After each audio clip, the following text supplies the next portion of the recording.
Chelsea fans, welcome back to Talking Chelsea. Welcome back to your Chelsea news. Mike Penders completes his loan to Strasbourg. Donnarumma to Chelsea links are getting stronger. Cucurella is wanted in Saudi. We have some updates regarding Xavi Simons and Jorrel Hato, both very close to completing their moves to Chelsea. And Newcastle have been quoted £80 million for Nicolas Jackson. Now, of course, I'll be giving my own thoughts and opinions on everything that's been reported, but more importantly, I want to know what you guys think down below in the comments. And before we get into the video, make sure you leave a like and subscribe if you are a Chelsea fan who enjoys Chelsea content. We're on the road to 10k before the end of 2025. Kicking things off, Fabrizio Romano has reported that Mike Penders will travel on Monday to Austria to join up with the Strasbourg for his loan. Kendry Paez is next up for Strasbourg. And Chelsea have officially reported Mike Penders has joined Ligue 1 club Strasbourg on a season-long loan. Now, I want to wish Mike Penders the best of luck, and I really hope that this is the season he goes on to develop even more than he did last season, because he's already impressing people internally at Chelsea of how good he is in between the sticks. Technically good with his feet, very technically good as a goalkeeper in general. And a lot of Chelsea fans were asking and kind of praying that he'd stay in the Chelsea first team this season and be that third choice keeper in rotation so he could fight for his spot. However, he is going to go over to Strasbourg and be their #1 goalkeeper. He is filling in the shoes of Petrovic, where he had an incredible development season last season, who's now no longer a Chelsea player. We sold him for 25 million a few weeks back. Now, Penders has got a big job to do. I feel very, very confident he's going to thrive in this loan move, because just basing it off of what happened last year at Strasbourg with the likes of Petrovic and Santos, how they reinvigorated Strasbourg. They went on a very good run in the league, had a very good finish. He'll be playing Conference League football, which is European football at the end of the day, regardless of what your view is on the Conference League itself. Penders is going to be playing European football, like UEFA European football. He's going to be playing Ligue 1 football. It's a big step up from him, because he was playing, I believe, in the Belgian league last year. Was it at Genk or Ghent? I always get them too confused. I apologise. He had a good season on loan there. He was incredible statistically, so I'm hoping that this continues, because internally with the reports that were coming out weeks ago regarding Penders, is he's already there technically. It's just his age that kind of goes against him, which I find a bit strange, but I also understand, because, you know, experience also comes with age as well as playing time. And you mix the two together, you have a really good goalkeeper there. We know his potential is through the roof. We know that he's very technically good with his hands and with his feet. So hopefully he goes on a season-long loan at Strasbourg. Next season he comes back, because we still really have question marks over our goalkeeping scenario currently in the Chelsea first team with Sanchez and Jorgensen. Looks like the club are going to be backing Sanchez as Chelsea's #1. And hey, I feel like he has, you know, swayed a few Chelsea fans over, because his performances in the last few months have been really good and getting better and better. And obviously that performance against PSG was unbelievably outstanding. And if he can even perform to half of that ability consistently, we are in safe hands, but we'll soon see if that happens throughout this next season.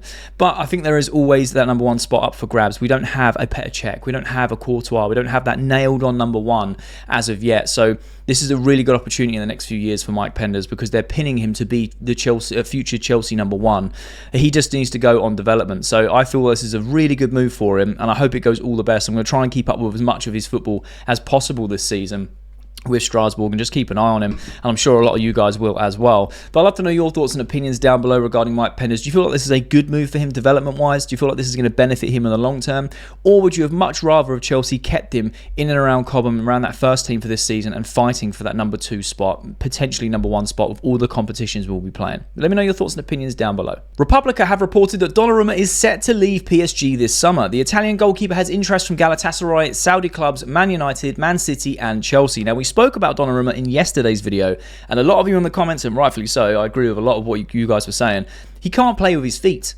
Now, why I was discussing it yesterday is because it was for L'Equipe, and we don't really know. They can be quite hit and miss. And like I say, I always react to headlines. I'll give my opinion and ask you guys for yours. I'm not saying that it's gospel, but this doesn't seem to want to go away. This could still be a negotiation tactic where he can get a big bumper deal with PSG. He's had an incredible season, let's be real. You take away the final of the Club World Cup, because I know that we like to, you know, use that as a reference point, and rightfully so. We destroyed PSG. But taking that away, he had an incredible season. We can't really get away with that. He just did. He was unbelievable. So it doesn't surprise me that he either wants more money in a contract extension, or there are clubs interested, and Chelsea being one of those clubs. It doesn't seem to be going away, and like I said in yesterday's video, the board and the owners are very quick to come out and squash any links that we are not linked with a player. So the fact that they're kind of letting this stew means that we may be keeping an eye on Donnarumma's situation. Now, a lot of you guys did say that he can't play out with his feet. How's he going to fit in an Enzo Maresca system? And I totally agree. He's also on monstrous wages. I think it works out that base he's on 200k a week, but he also is entitled to a bonus of 100,000 a week. Now, I don't know what that bonus entails, but it's looking around 300,000 euros a week. Chelsea are not going to pay that. Even if he was to be picked up on a free, I still don't think Chelsea, typically with players that go on a free transfer, because there's no transfer fee, you can pay them higher wages, right? Well, even if he was a free, I still don't see Chelsea paying him 300,000 a week. Even if you convert that to English pounds, you're looking at what, $250,000 a week. I just don't see Chelsea paying that for a goalkeeper.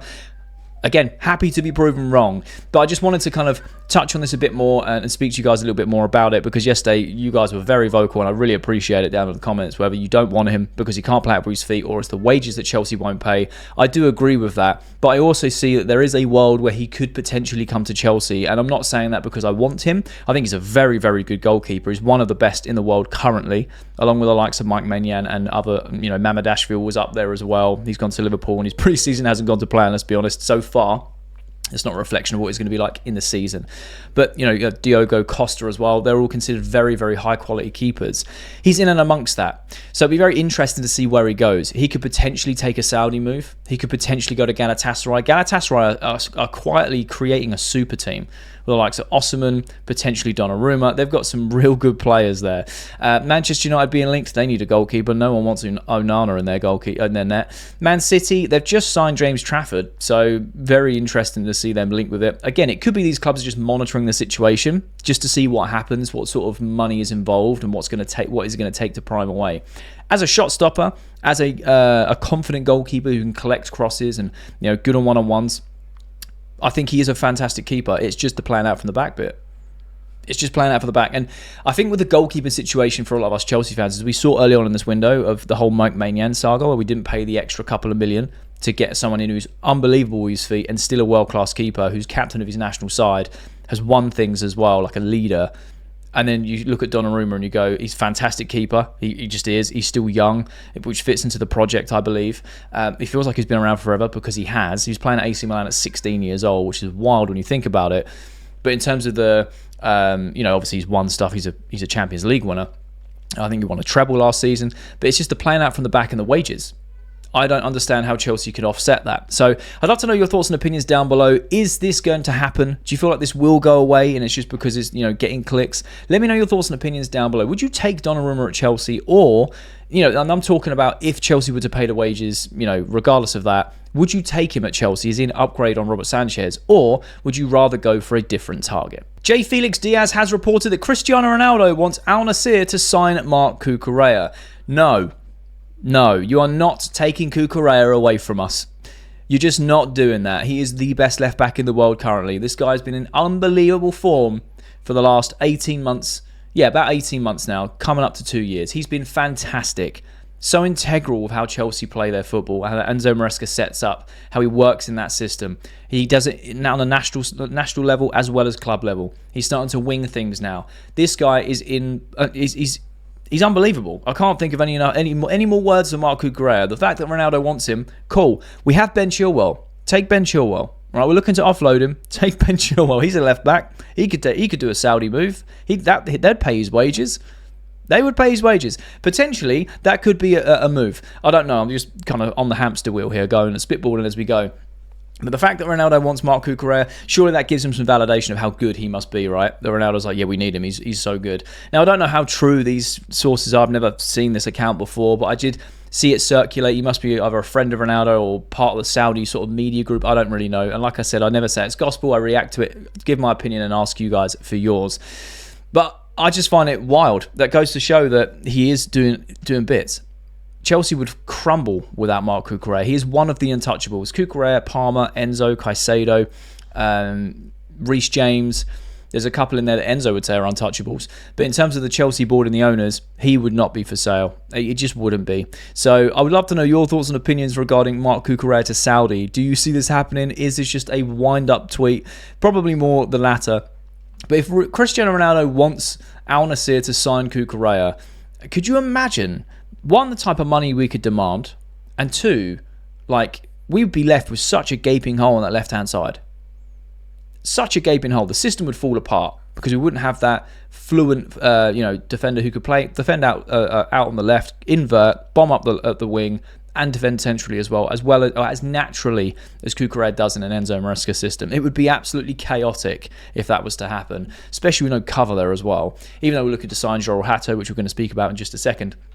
But I'd love to know your thoughts and opinions. How much do you think it would take a Saudi club to pry Cucurella away from Chelsea if they were to say, all right, we'll listen to offers? How much would you put on his head? Because for me, he's priceless currently. We have no cover and he is so integral to how we play. But I'd love to know your thoughts and opinions down below. Bobby Vincent has reported that broad terms are in place between Xavi Simons and Chelsea on personal terms. And Philip Hines has just reported that Chelsea are preparing their first offer for Xavi Simons. Chelsea, Xavi and the players' camp are optimistic about a possible deal after the talks so far.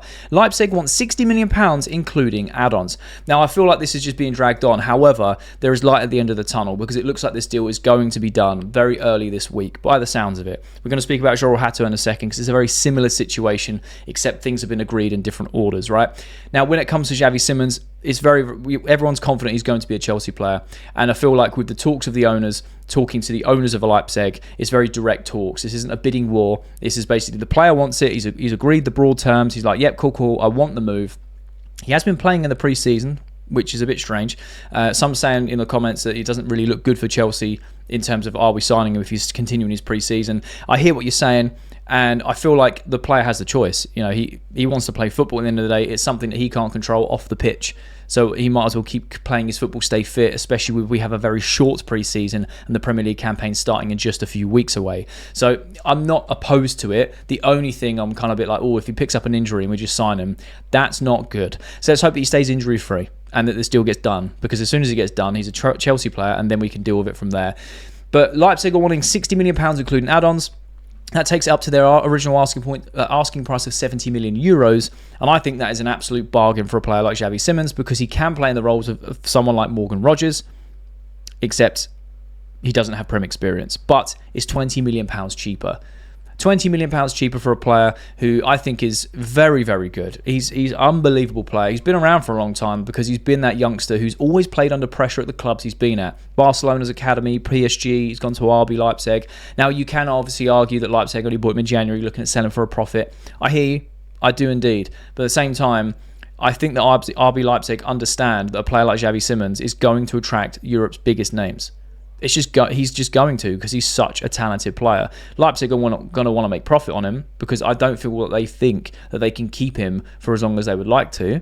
They've even said in reports that they want to respect the player's decision as much as they like to keep him. That's why they're asking for €70 million because then they can have a replacement. There's also been other talks between Chelsea and Carney going to be Xavi's replacement. I've heard no updates regarding that specifically, but I could see that happening later on in the window, especially if Xavi Simons goes to Chelsea and it's all agreed. But terms have been agreed. Now, Chelsea are preparing their first offer. I feel like Leipzig will accept that first offer because of the talks that have been had by the owners. This isn't a bidding war. Look, let's have a conversation here. What is it going to take to get done? They're taking their time with it. This is perfectly normal.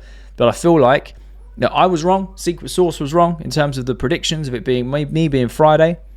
And Secret Source saying over the weekend it's going to get announced. It's now Monday, the day recording. I feel like this week it will get done because we are literally just ironing out the finer details for it to happen. So when Chelsea put in that formal offer, I can see it being accepted.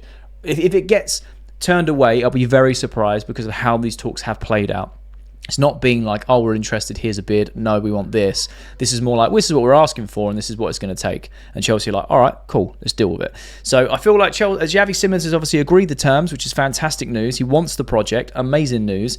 It's just about Chelsea putting in that £60 million offer. Hopefully we just go match it because, again, £60 million is, in this Windows market, is insanely cheap for a player of Xavi Simons' quality. So I'd love to know your thoughts and opinions down below. When do you feel like this deal will be finalised? Will it be today? No, more like just after this video is uploaded. Will it be later in the week? Will it be the end of the week? Will it go on longer in the summer transfer window? Let me know your thoughts and opinions down below. David Ornstein has reported breaking news. Chelsea are closing in on a deal to sign Jorrel Hato from Ajax. An agreement between the clubs has yet to be reached but is nearing, with a compromise expected in the coming days on a price worth more than £34.8 million.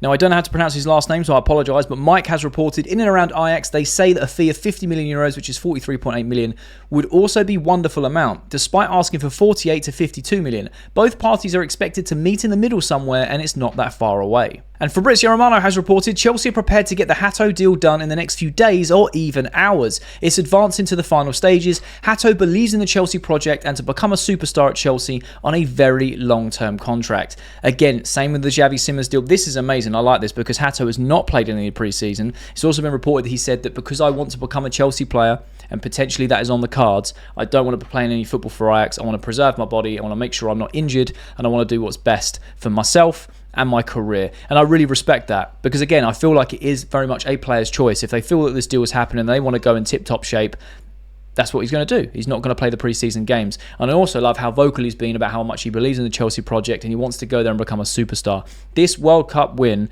or Club World Cup win, is massive. It has changed everything. Also, Chelsea, we've been a big club for so long that we all have these pull on a lot of these young players who grew up watching us win everything. That is a long-term effect, right? And obviously this Club World Cup win so recently also helps in terms of, one, gaining finances, but two, it's attractive to players. They get to go to a world champion club and have that gold badge on their chest and say that they play for the current world champions. It is huge.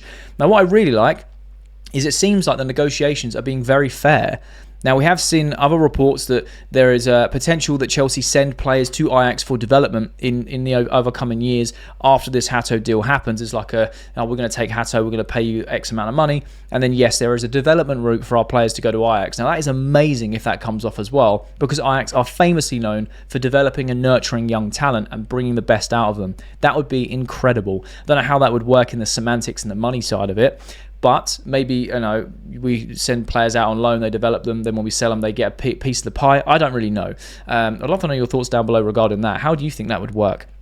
But in regards to Hato, and Ajax and Chelsea negotiations, Hato's been terms signed, sealed and delivered, mate, long time ago, just waiting for the clubs. The clubs have been reasonably fair. They originally wanted 60 million.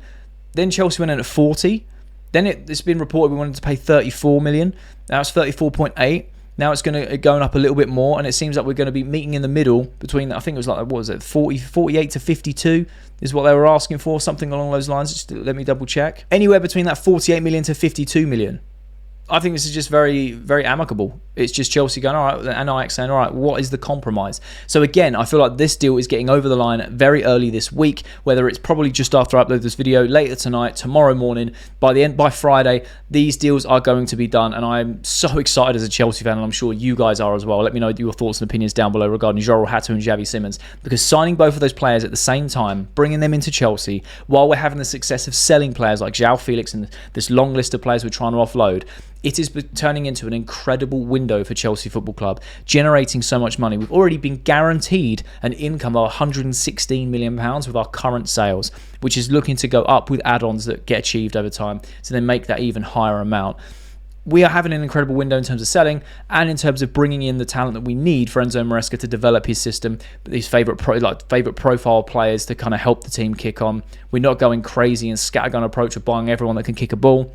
These seem to be very well educated guesses, I suppose, because we go off the data. These are targets we've been looking for a long while, and they fit into everything. It's just part of the project in terms of age gap, perfect for Enzo Maresca to play on his system. So I'm very, very much excited as a Chelsea fan for these two to get it over the line, and I'm also excited for this deal to be done so then we can stop talking about it, because it's been going on for pretty much a week now. So let me know your thoughts and opinions down below regarding Jorrel, Hato and Xavi Simons. What do you think the final figures will be in that transfer fee for the Jorrel Hato deal? Do you think it will be closer to 52 or closer to 48? Do you think it's just going to be a flat 50 million? Because in my opinion, I still think 50 million in today's window, this window, is a very good price for a player like that. Originally it was 34.8 plus add-ons. We could still see something like that. Not entirely sure. We were looking to use the Arsenal Timber deal as a benchmark. Looks like we'll be paying more than that. Cool. The sort of potential and the quality of Jorrel Hato will have in the future and currently has now is a massive plus for Chelsea. He plugs a huge hole in that left-back position and as a centre-back. Primarily a centre-back, but can also play left-back. Unbelievable, in my opinion. Unbelievable signings. Real improvements in the squad. Gives us some insane squad depth for all the competitions we're going to compete for. But I'd love to know your thoughts and opinions down below regarding these two players. When do you think these deals will be done? And how much do you think it's going to cost Chelsea? And MSI Douglas has reported there have already been preliminary contact made on Jackson by Newcastle, but Chelsea are quoting teams £80 million. Sources believe Newcastle's valuation is close to £65 million. Well, I tell you what, If you're going to throw £65 million at Chelsea, you can have Jackson. I will drive him there myself. £65 million is a lot of money for a player who has question marks over him, even within this fan base. Now, I've said that Chelsea are in a very good position in yesterday's video that if we keep Jackson, cool. He's going to go on and develop, and he is a good player. We know that he is a very good player. He needs to work on his discipline and his finishing, and then he becomes nearly a complete forward. There's so many aspects of his game that are already very good with his 2 years of Premier League experience at the age that he is of, at 23 years old. He's a very, very good player in that sense. However, you want to give Chelsea £65 million for him when we paid £32 million for him a couple of years ago, we will quite happily take that because that is a lot of profit. And that means that there is an extra space in that forward run where you've got João Pedro and Delap as the number 9s. You've still got the likes of Nkunku. If we keep him, it looks very much so that we're going to be selling him. He can also play as a false 9, not as great as we would like him to, but we have options. Now, that does mean, like I've said with the goalkeepers, having 2 keepers going into the season. Normally you have 3 as a rotation. One is the third choice keeper is good for training, camaraderie, and also looking to push for that number 2 spot. And if there's ever an injury to your number 1, the number 2 goes up, and then you've got a number 2 and a number 1, right? The third goes up to number 2. I'm assuming that's going to be Selena. Nothing's been said about him whatsoever. No talks of loans, no talks of him being sold. So I'm guessing that is the third choice, potentially. But until it's confirmed, we have 2, Sanchez and Jorgensen.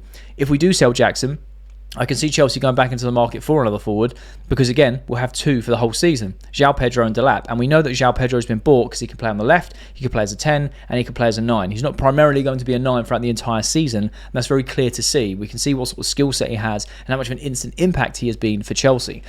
So I think we're living in a world where Nicolas Jackson goes to Newcastle for around £65-70 million. I feel like we are in the talk where it was rumours. Newcastle have been sniffing around. Man United have been sniffing around. Villa have been sniffing around. Villa and United have said the price is too high. We're not paying that for Jackson. Fair enough, because we're happy either way, right? Newcastle, it looks like they are looking to offload Isak. It looks like a one-way route. It's not going to happen. There's no chance of Isak staying at Newcastle this summer. Looks like he's going to be going to Liverpool. Liverpool preparing a world record fee or bid for Isak. Newcastle doing their due diligence. They're trying to line up a backup so they're not without a number 9 for the start of the season. Benjamin Sesko is another name that's been floated about, and Nicolas Jackson. Now, I'm sure they'd rather go for Jackson because he has the Prem experience. They know his skill sets, and it's gonna be similar money for Sesko or Jackson. So I feel like you kind of got more of a banker when you go with Jackson because of the Prem experience, right? He's had quite a lot of GA in the last 2 seasons comparatively, compared to another player who has to adapt to the new league as well for similar money. That's just my thoughts on it. Now, like I said, Chelsea are in a great position. We don't have to sell, but 65 million, even 70 million is a lot of money for a player we signed 2 seasons ago. So I feel like we are living in a world where we can see Nicolas Jackson wearing the black and white stripes of Newcastle by the end of the transfer window. It'll be very interesting to see how this plays out. But I love the fact that Chelsea are digging their heels in because they're in such a good position where they're actually happy to keep him by saying, no, you give us 80 mil. 80 mil you can have him because we're happy to keep him, but 80 mil is 80 mil. We'll take that all day long. So I quite like the fact that Chelsea are doing that because, like I said, they're not actively trying to sell him, not actively trying to offload him. They're happy with him. So when someone comes in for 65-70 million, they're like, well, actually, yeah, we could deal with that. That's a lot of profit. So I'd love to know your thoughts and opinions down below. Do you see Jackson playing for Newcastle by the end of this window? Do you see him going for 65 million? Would you take 65 million for Nicolas Jackson? Or would you refuse and keep him at Chelsea for another season at least because you know he's going to develop and become a bigger and better player? In my opinion, this is the window to sell him. Because of the inflated prices of everyone else this summer window, the likes of Nkunku, the likes of Madueke and Alanga and Kudus all going for big money, then you chuck Jackson in there, you can inflate the price because of previous deals. Hugo going to Liverpool as well for big money.